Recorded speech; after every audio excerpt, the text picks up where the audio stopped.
And that showed that one has the individual power to destroy or create. And it's upon one's choice to use that power wisely. You know, again, it's a part of that discernment and being closer to God to use the spiritual power properly.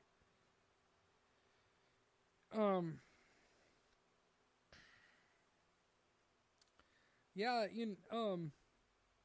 and like I said, that discipline and persistence, it reminds me of in Luke, chapter 18, 1-8. It's the parable of the widow, of the persistent widow. In this specific parable, Jesus teaches us that if you're persistent after your rulers, the people that are affecting you physically, then be persistent after God. But what Jesus also teaches us is that these two things should be united. Be persistent after your God, and then be persistent after the people that treat you unfairly in this life. Which leads us to, my points about the natural law. Many people think that Christianity is so old and that Christianity doesn't have any real moral truth to it, which is not true. Christianity, with its downfalls, it does have moral truth, and it depends on how you teach it. It really depends. If you take it literally, again, if you take it just literally, it'll be a disaster. But you gotta mix the truth. You gotta mix the literalism with the metaphor, and vice versa. You had to have both. So, there is forms of the natural law within the Bible. Like, again, like protecting one's individual property. You have the Bible verse, Luke 11, chapter 11, verse 21. When a strong man, fully armed, guards his own mansion, his property is safe. It's saying protect your private property. Isaiah 49:25. Who can snatch the plunder of war from the hands of a warrior? Who can demand that a tyrant let his captives go? It's telling you right there, you cannot expect the unexpected out of predictable people. If you're going to go after a warrior's plunder, be prepared. If you're going to go after a tyrant, they're not just going to let someone go, when they're holding someone hostage. You have to fight. You have to go to war. It's not easy.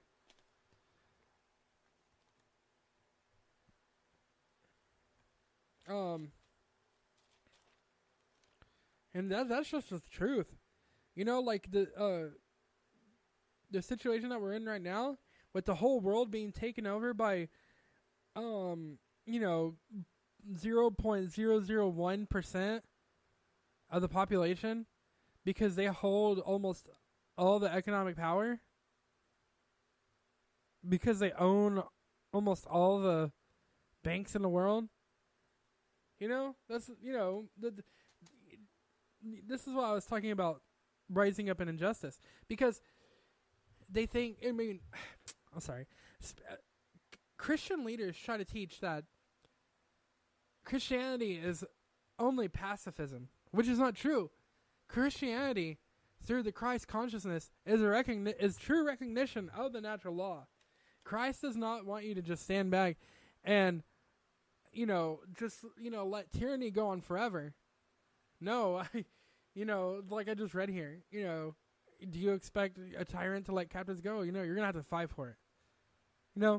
And that comes with that self-responsibility.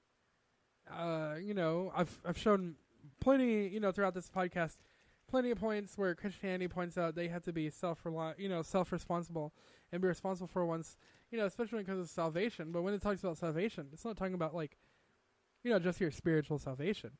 When it comes to spiritual, it's psychological, and psychological and spiritual. So, if you want to be treated as a good person, I mean, and you have bad people that, they're just shitty and stomp on, good people. But that, again, that's why we don't just let tyrants be tyrants. But you have to be, again, you have to have that discernment and truth and wisdom. What are they really doing, and are they really affecting you in a fashion where they are oppressing you? Well, and of course, there's a bunch of verses where, the Bible or Christianity tells you to seek out wisdom, which is a part of the natural law. James 1:5, Proverbs 1:7, Colossians 3:16, Colossians, I think is how you pronounce it. I'm not sure. And then of course it tells you to seek truth, which is part of seeking wisdom. Ephesians chapter 4 verse 21, Ephesians again chapter 6 verse 14, and then 1 John chapter 1 verse 16. And then you have also the concept of care, which is the key principle, or what Mark Passio calls the hidden principle, or the eighth principle of the Hermetic principles, or of, the natural law, and that is care. And we find this and examples of this in Romans 12:10, and 1 Timothy chapter 5:8, and chapter 5 verse 8. And then of course the Bible verse I always end with, which is in the book of John chapter 13 verse 34 through 35. And again, like I said, the Trinity is a symbol, is a representation of the ultimate epitome of how the natural law works to bring someone's will into fruition. And that's through the spirit, and then the mind, then the body, which is the Father, Son, Holy Spirit. Mark Passio says it, the mother, the Son, and then the Father. Sorry. He goes, the mother, the Father, then the Son. But I like to look at it as the Holy Spirit, the Son, and then your action would be part of the Father. You see? The Holy Spirit comes down into the mind. It gives you truth and revelation. You analyze it. And then this truth, this analysis, becomes a physical action. I think this is why that in the Old Testament, Yahweh, the Creator God, our Creator, had such a, I don't want to say reactionary, but had such a direct influence on people and on the earth. Like, he came down and would punish. But now he has set up his law, has set up the natural law, which the natural law was in play before, but now you see it in a fashion where it's more of like where people see karma, if you will. And it's karma. So yes, the Trinity is a perfect example of the Spirit coming into us, giving us revolutionary truth, and then us acting upon it. And this is the epitome of the natural law, because it's care. And care is everything that sparks all of this. Care is the heart of this. And, that is how we fight injustice. We have to get other people onto this truth. We have to get other people realizing the natural law. We have to get people to understand what's really going on around us, first of all. Then we get into psychological alignment of truth and wisdom and what is right. And then we can all act on it. But until then, we will have all the problems that we have today. But it all starts with the individual, and I cannot say that enough, because everybody is looking for a collective answer. Everybody is looking for an answer, like create a new society, create a new whole from all these individuals. But we have not built up the individual yet. How can we build a house if the pillars are already crumbling? How can we make a roller coaster if all the support beams are already decaying?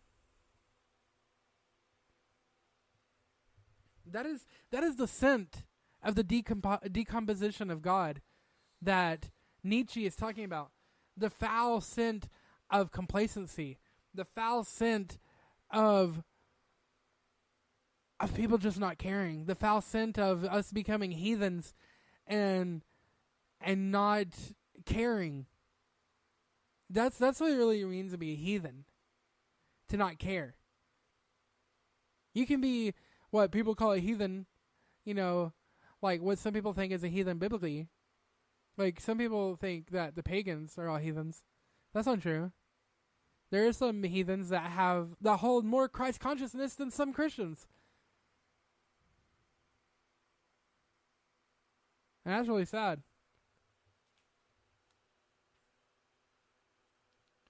And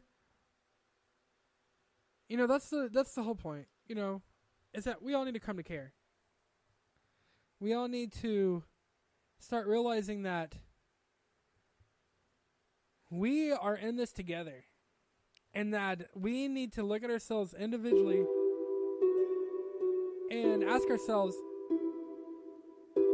are we actually making a good impact?